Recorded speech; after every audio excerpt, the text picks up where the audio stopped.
نحمده ونصلي ونسلم على رسوله الكريم اما بعد فاعوذ بالله من الشيطان الرجيم بسم الله الرحمن الرحيم الصلاة والسلام عليك يا سيدي يا رسول الله وعلى آلك واصحابك يا سيدي يا حبيب الله۔ درس فقہ میں آج کا عنوان گفتگو ہے مہر، یعنی جب نکاح ہو تو عورت کو حق مہر دینا یہ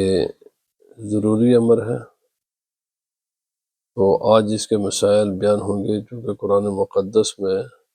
اللہ رب العزت نے کئی آیات میں اس کا حکم دیا ہے۔ فرمایا فَمَسْتَمْتَعْتُمْ بِهِ مِنْهُنَّ فَآتُوهُنَّ أُجُورَهُنَّ فَرِيضَةً، جن عورتوں سے تم نفع حاصل کرو تو ان کو ان کا جو حق مہر ہے وہ ادا کرو۔ وَلَا جُنَاحَ عَلَيْكُمْ فِي مَا تَرَاضَيْتُمْ بِهِ مِنْ بَعْدِ الْفَرِيضَةِ، اور ادائیگی کے بعد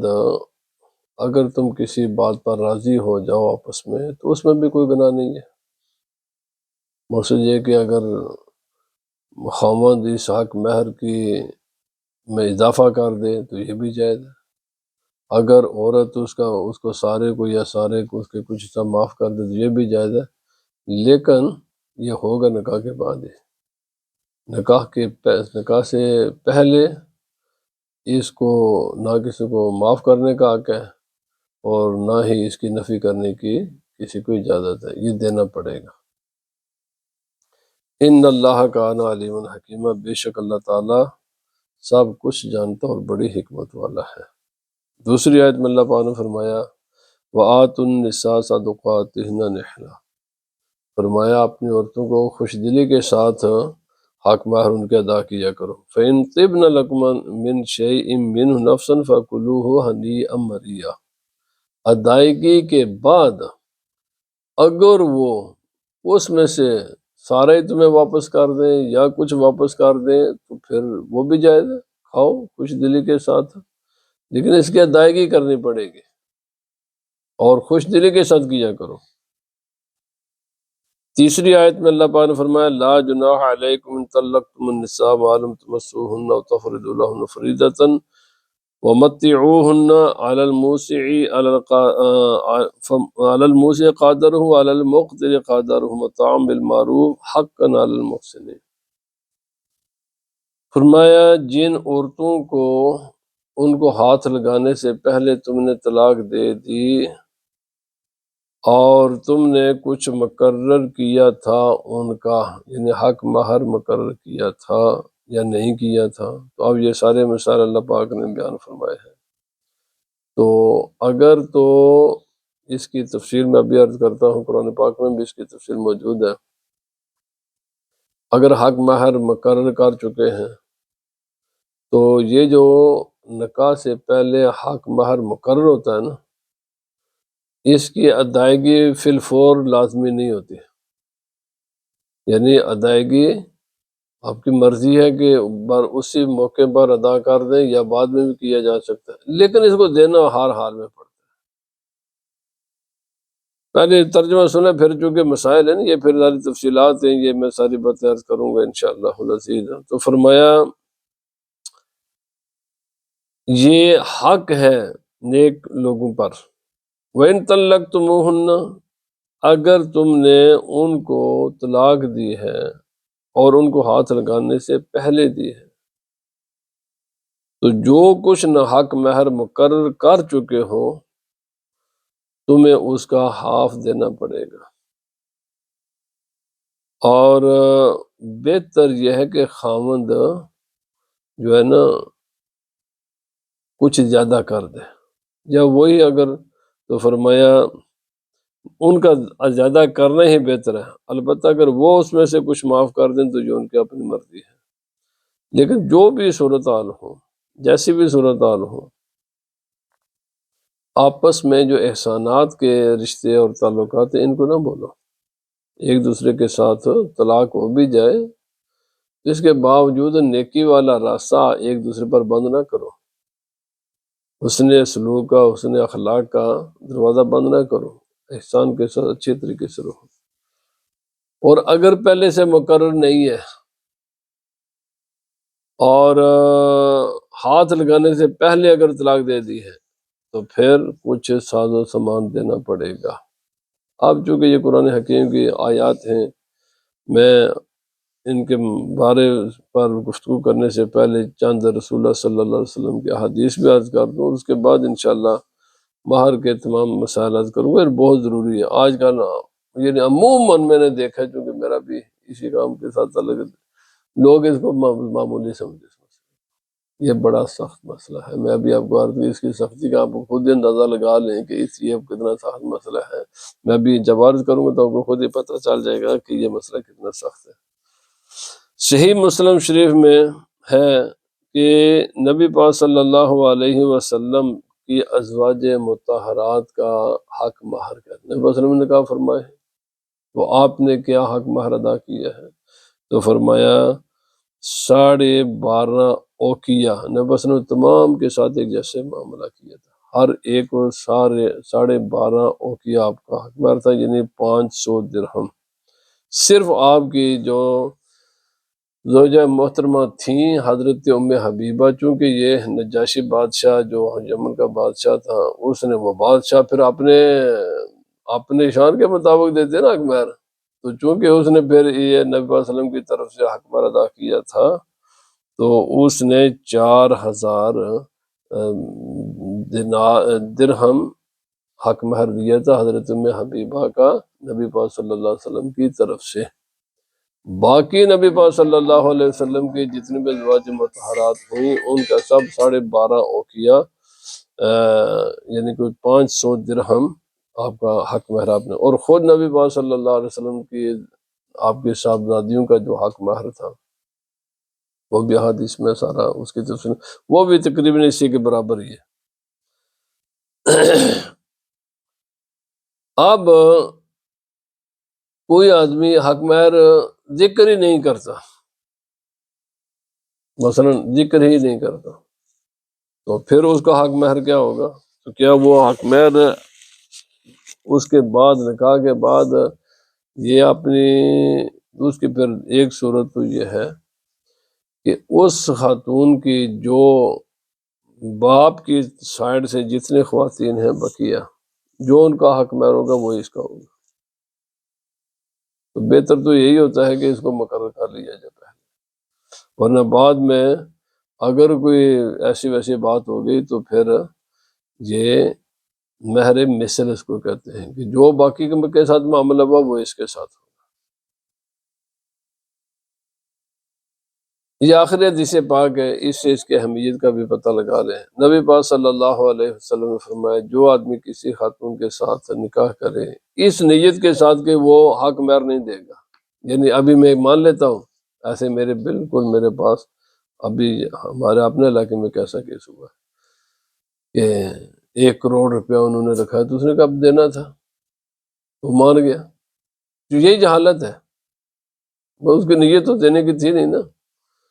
تو بعد میں پھر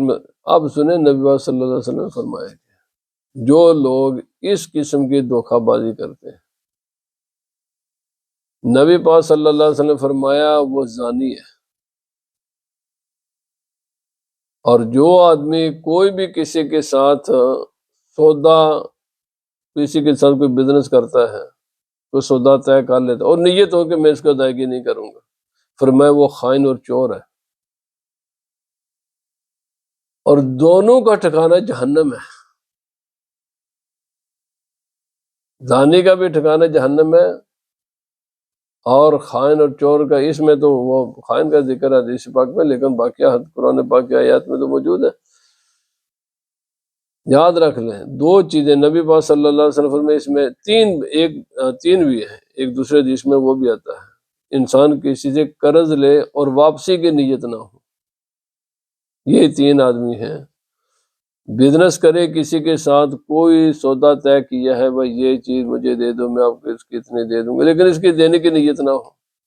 اور چیز پر قبضہ کر لے، بعد میں وہ انکار کر دے، فرمایا یہ چور ہے، یہ خائن ہے اور اس کا ٹھکانہ جہنم ہے۔ جو آدمی کسی سے قرضہ لے اور نیت نہ ہو، آج عموماً ہمارے ہاں یہ ہوتا ہے، بڑی آسانی کے ساتھ قرضہ لے لیتے ہیں، اور بعد جب دینے کی باری آتی ہے تو بڑی تکلیف ہوتی ہے۔ فرمایا جہنم چور ہے یہ انسان، یہ چور وہ نہیں جو آپ کے گھر میں داخل ہو کر آپ کا مال ہتھیا کر لے جائے، یہ بھی چور ہے کہ جس نے آپ سے قرضہ لیا لیکن اس کے دینے کی نیت نہ تھی، جس نے کسی خاتون کے ساتھ نکاح کیا، حق مہر تو جتنا کہا مانتا گیا، جب دینے کی باری آئے تو لہت لال کرنا شروع کر دے۔ دوبارہ آج ہے چونکہ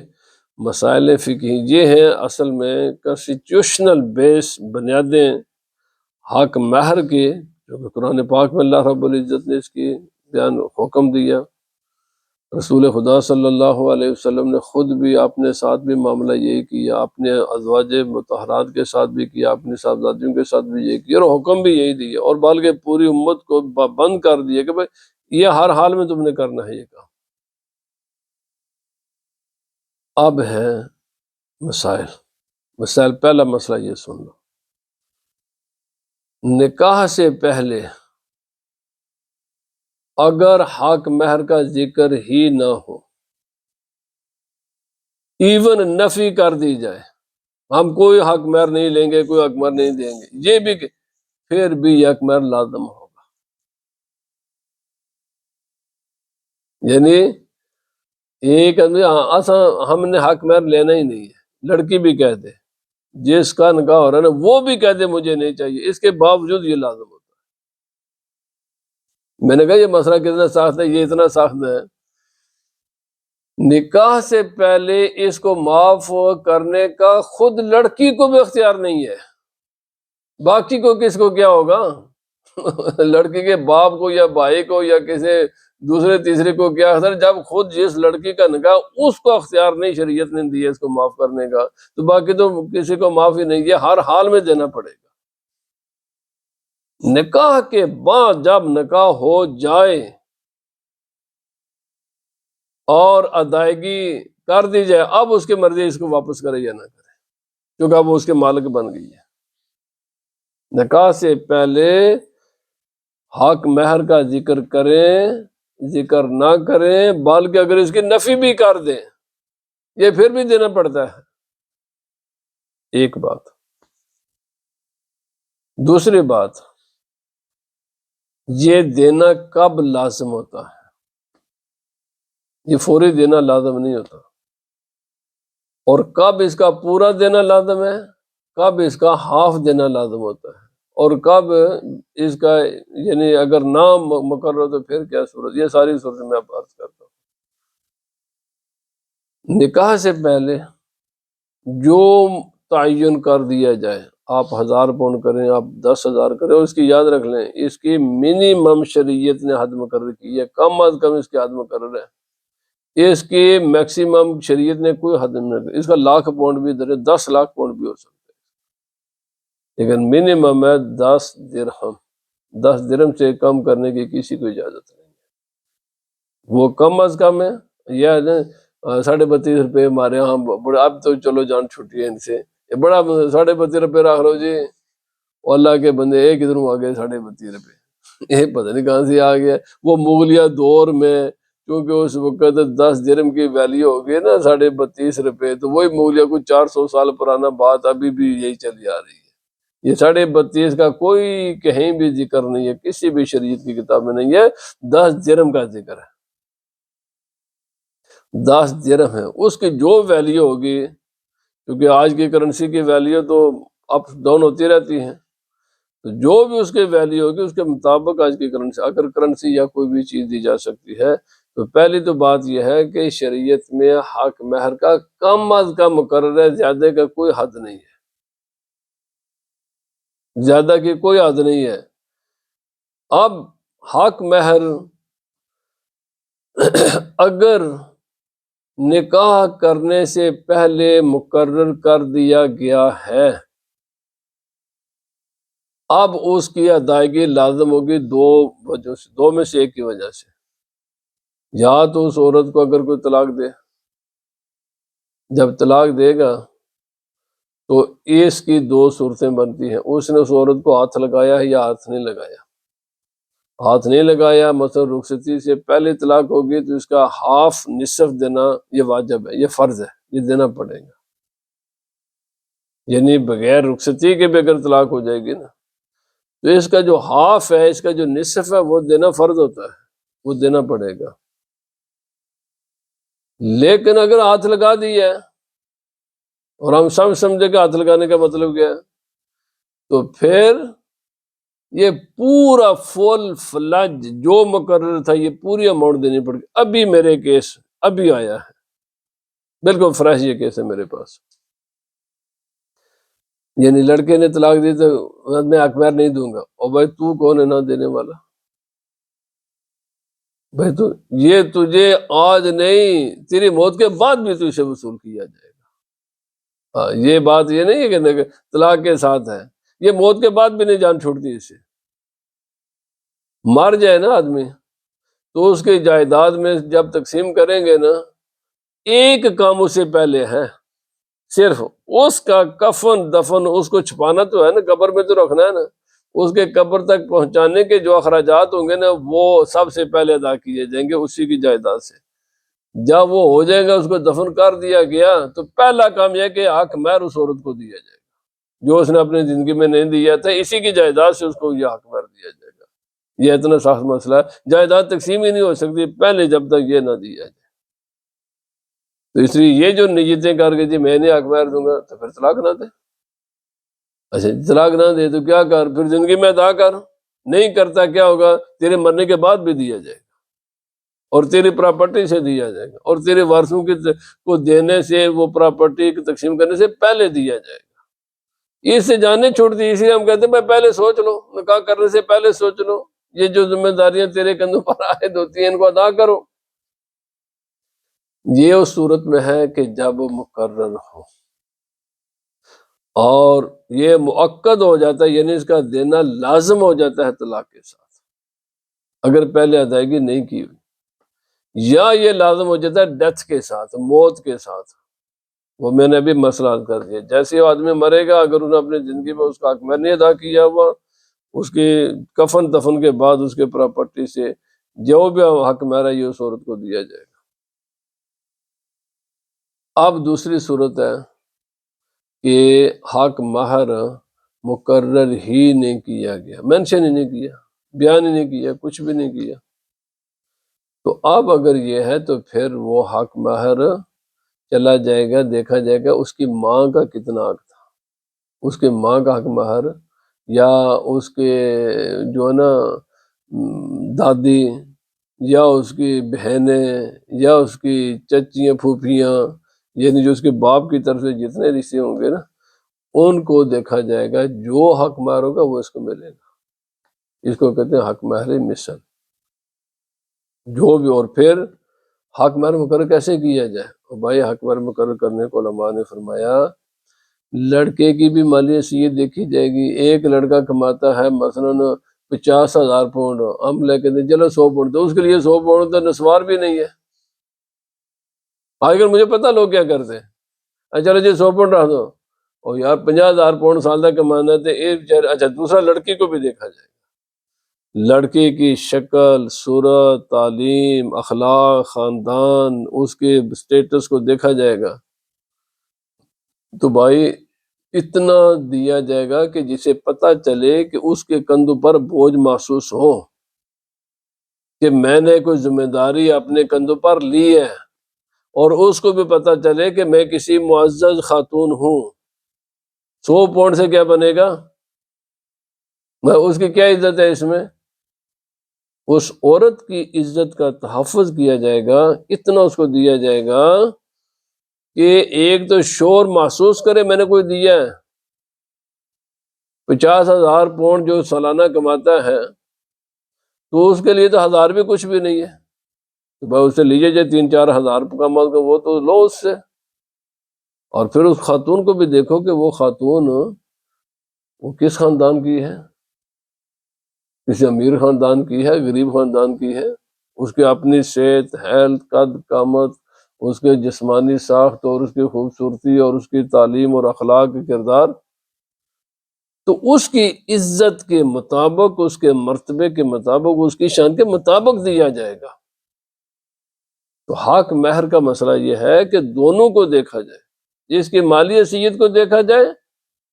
اور اس کے باقی جو خوبیاں اس کو دیکھا جائے، اور اتنا دیا جائے کہ اس کی عزت محسوس ہو کہ جس کے گھر جا رہی ہے انہوں نے اس کی عزت کی ہے،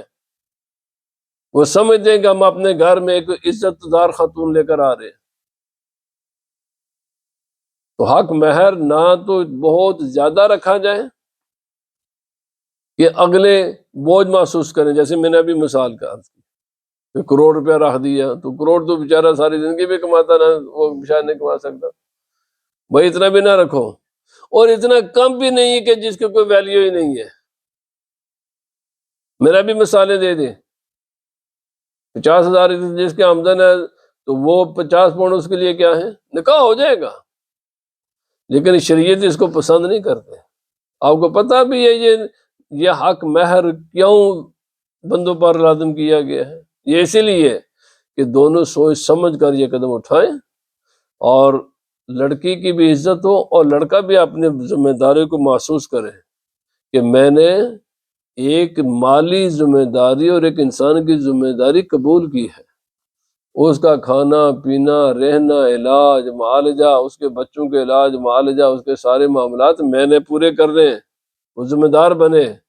وہ اپنے کندھوں پر یہ سوچے، اور یہ کوئی ایک دن کا مسئلہ یا نہیں ہے، یا مہینے سال کا مسئلہ نہیں ہے، یہ فار لائف ہے۔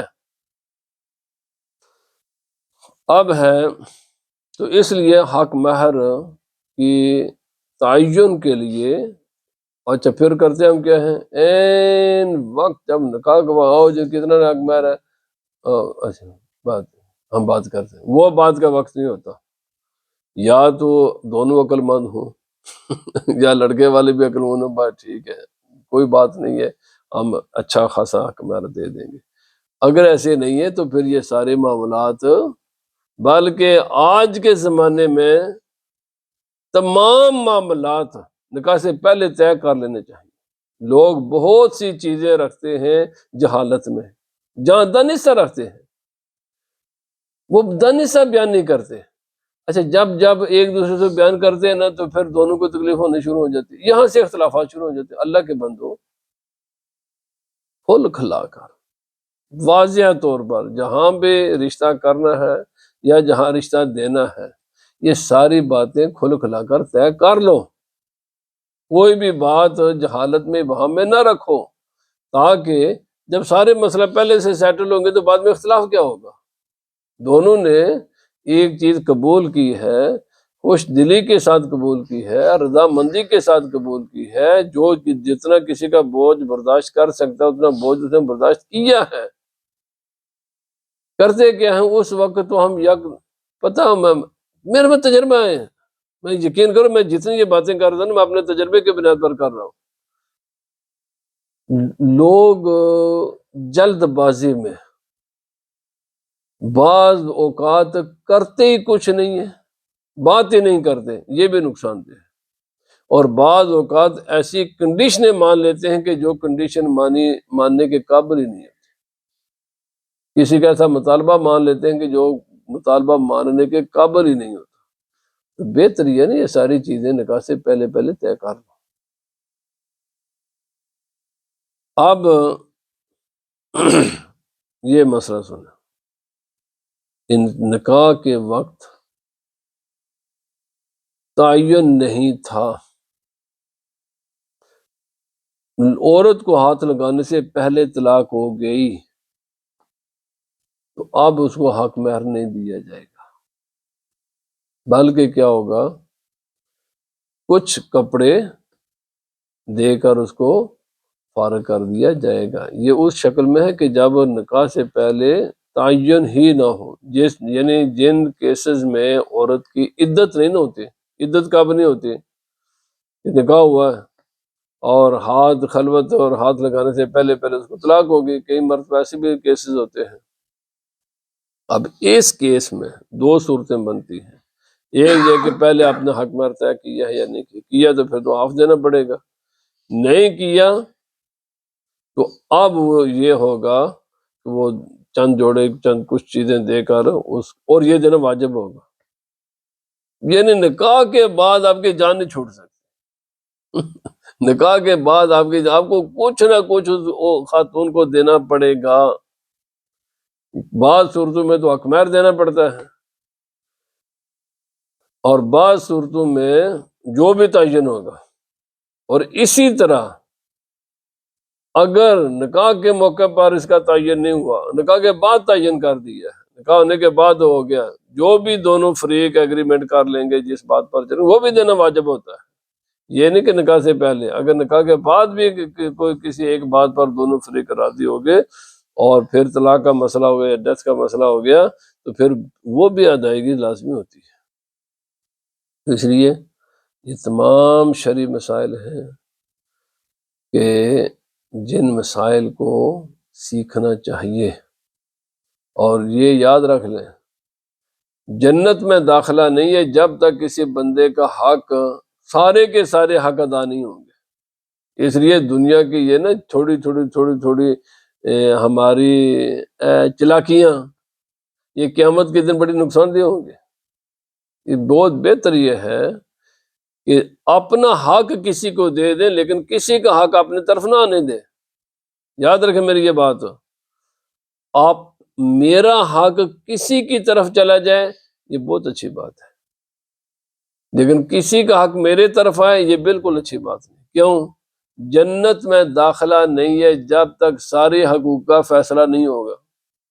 تو جب میں نے لوگوں کے حق مارے ہوں گے، کسی کی غیبت کی ہے، کسی کو گالی دی ہے، کسی کا مال چوری کیا ہے، کسی کے ساتھ کچھ کیا، کسی کے ساتھ کچھ کیا ہوا ہے، یہ فیصلے اللہ تعالیٰ پہلے فرمائے گا۔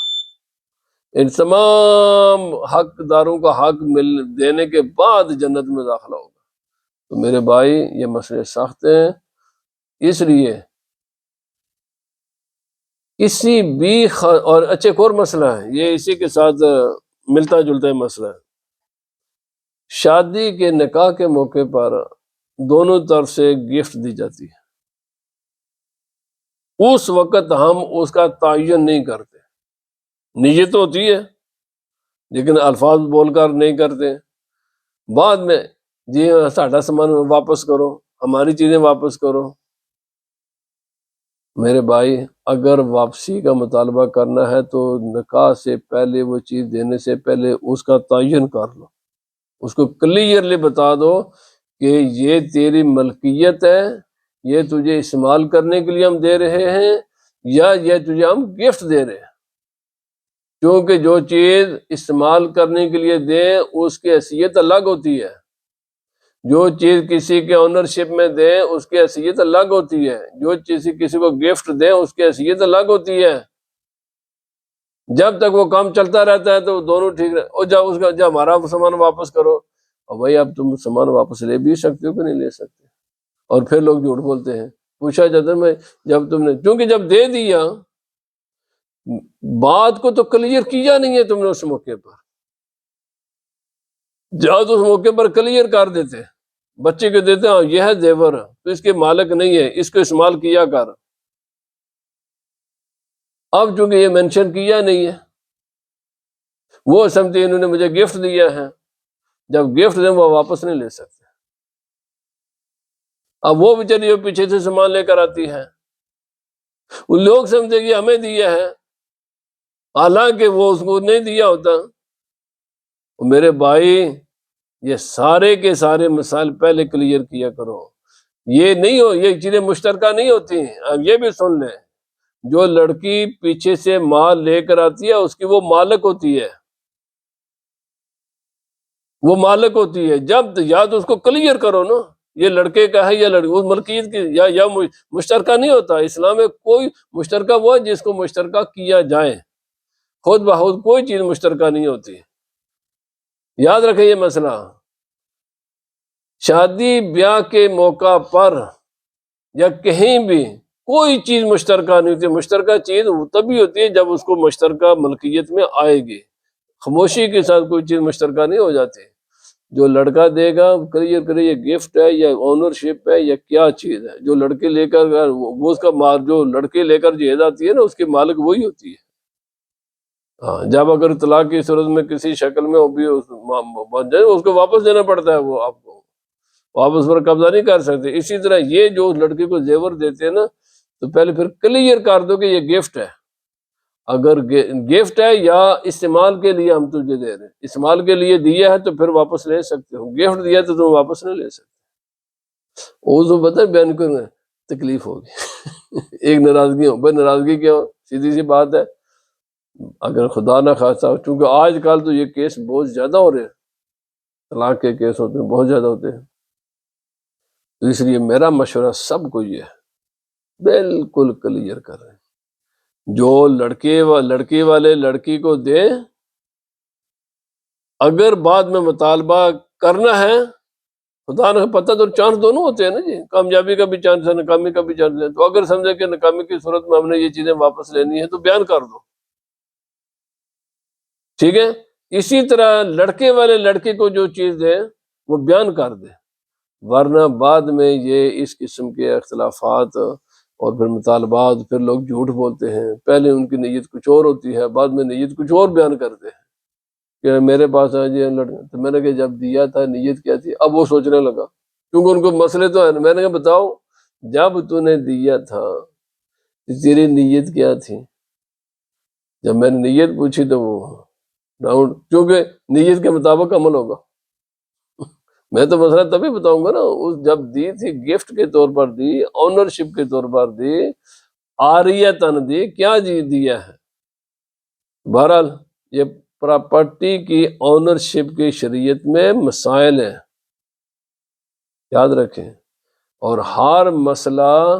اس کے کونسیکوینسز ہیں، نتائج ہیں، اور ہر نتیجہ دوسرے سے مختلف ہے، اس لیے یہ ساری چیزیں کھول کھلا کر بیان کرنی چاہیے اور رکھنا چاہیے، یا اگر یہ کام نہیں نہ کرنا کسی نے، بس اس کے بعد مطالبہ بالکل نہ کرے۔ اب ایک انسان، دو انسان آپس میں نہیں رہے تو مال نہیں رہا تو پھر کیا، یا تو پھر یہ نیت بنا لے، خدا نہ خاصہ اگر طلاق ہو گئی تو ہم مجھ سے کوئی مطالبہ ہی نہیں کریں گے، تو پھر جو مرضی کرتے رہو۔ اللہ پاک ہمیں دین کو سمجھنے کی توفیق عطا فرمائے، وما علینا الا